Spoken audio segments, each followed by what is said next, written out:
ভারত এবং দক্ষিণ আফ্রিকার মধ্যে খেলা হওয়া 5 ম্যাচের টি-20 সিরিজের ইতিমধ্যেই 3টি ম্যাচ শেষ হয়ে গেছে, একটি ম্যাচ ভেস্তে গেছে। এরপরেই আপনাদের সকলের অপেক্ষা এখন এই সিরিজের পঞ্চম এবং শেষ টি-20 ম্যাচের জন্য, কারণ সিরিজের ফলাফলের দিক থেকে বিচার করলে এই টি-20 ম্যাচটি অত্যন্ত গুরুত্বপূর্ণ ভূমিকা পালন করতে চলেছে। তাই এই ভিডিওতে আমি আপনাদের সামনে তুলে ধরব ভারত বনাম দক্ষিণ আফ্রিকা পঞ্চম টি-20 ম্যাচের A to Z সমস্ত তথ্য, যেখানে আমি আপনাদের জানাবো এই ম্যাচটি কবে, কোন সময়ে, কোন ভেন্যুতে খেলা হবে, পাশাপাশি 3টি বড় পরিবর্তনের সঙ্গে এই ম্যাচে ভারতের সম্ভাব্য প্লেইং 11 কি হতে পারে।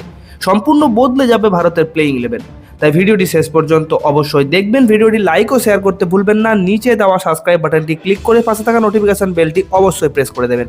তাহলে আর সময় নষ্ট না করে চলুন সরাসরি কথা বলি ভারত বনাম দক্ষিণ আফ্রিকা পঞ্চম টি-20 ম্যাচ নিয়ে। এই টি-20 ম্যাচটি সিরিজের শেষ ম্যাচ এবং অনুষ্ঠিত হবে 19 ডিসেম্বর 2025 তারিখে ভারতীয় সময় অনুযায়ী সন্ধ্যা 6:30টায় টস এবং সন্ধ্যা 7টা থেকে ম্যাচ শুরু হবে।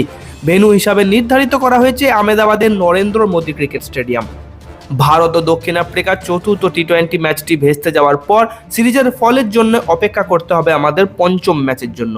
2-1 ব্যবধানে এগিয়ে থাকায় সূর্যকুমার যাদবের সিরিজ হারের সম্ভাবনা অবশ্য থাকলো না। সিরিজের পঞ্চম ম্যাচ তথা শেষ ম্যাচ আগামী শুক্রবার আহমেদাবাদে, সেই ম্যাচে সূর্যরা হারলেও সিরিজ কিন্তু ড্র হবে। তাহলে চলুন দেখে নেওয়া যাক এই ম্যাচে ভারতীয় দলের সম্ভাব্য স্ট্রংগেস্ট প্লেইং 11 কেমন হতে পারে। তো প্রথমেই কিছু আপডেট দিই টিম ইন্ডিয়ার সম্পর্কে। শুভমান গিলকে নিয়ে উদ্বেগ কিছুতেই কাটছে না। এবার পায়ে চোট পেলেন ভারতীয় দলের সহ অধিনায়ক। বুধবার দক্ষিণ আফ্রিকার বিপক্ষে চতুর্থ টি-20 ম্যাচ থেকে ছিটকে গেছিলেন তিনি। কলকাতায় দক্ষিণ আফ্রিকার বিরুদ্ধে টেস্টে ঘাড়ে চোট পেয়েছিলেন ভারতীয় দলের এই ওপেনার। হাসপাতালে ভর্তি করা হয়েছিল তাকে। সেই চোট সারিয়ে চলতি টি-20 সিরিজে মাঠে ফিরেছিলেন তিনি। প্রথম 3টি ম্যাচ খেলেছেনও, কিন্তু আবার নতুন করে চোট পেলেন তিনি। জানা গেছিল চোটের কারণে এই ম্যাচে খেলতে পারবেন না শুভমান। খেলা যদি শুরুও হতো তাহলেও শুভমানের জায়গায় ওপেনিংয়ে সঞ্জু স্যামসনকে খেলতে পাঠানো হতো। অন্যদিকে বন্ধুরা, জাসপ্রীত বুমরার পর আবার ঝটকা ভারতীয় দলে। টি-20 সিরিজ থেকে ছিটকে গেলেন আকসার প্যাটেল। লখনৌ এবং আহমেদাবাদে ম্যাচের জন্য সোমবার ভারতীয় দলের ডাক পেয়েছেন শাহবাজ। দেশের হয়ে 3টি একদিনের ম্যাচ এবং 2টি টি-20 ম্যাচ খেলার অভিজ্ঞতা রয়েছে শাহবাজের। অসুস্থতার জন্য রবিবার ধরমশালায় তৃতীয় টি-20 ম্যাচে খেলতে পারেননি আকসার। তার পরিবর্তে প্রথম একাদশে ঢুকেছিলেন কুলদীপ যাদব। তাহলে প্লেইং 11-এ বন্ধুরা ওপেনিংয়ে থাকবেন অভিষেক শর্মা এবং তার সাথে ওপেন করবেন সঞ্জু স্যামসন।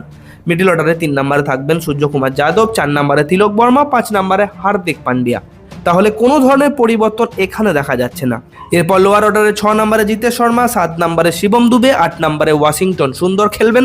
আকসারের জায়গায় ওয়াশিংটন সুন্দরকে দেখা যাবে প্লেইং 11-এ। আর বোলারদের থেকে 9 নম্বরে জাসপ্রীত বুমরা, 10 নম্বরে আকদীপ সিং এবং 11 নম্বরে বরুণ চক্রবর্তী থাকবেন। বুমরা চতুর্থ ম্যাচ থেকেই ফিট, আর কাল যদি খেলাও হতো তাহলে হার্ষিতের জায়গায় বুমরাকেই দেখা যেত। তাহলে বন্ধুরা, এমনটা হচ্ছে পঞ্চম ম্যাচের জন্য ভারতীয় দলের স্ট্রংগেস্ট প্লেইং 11।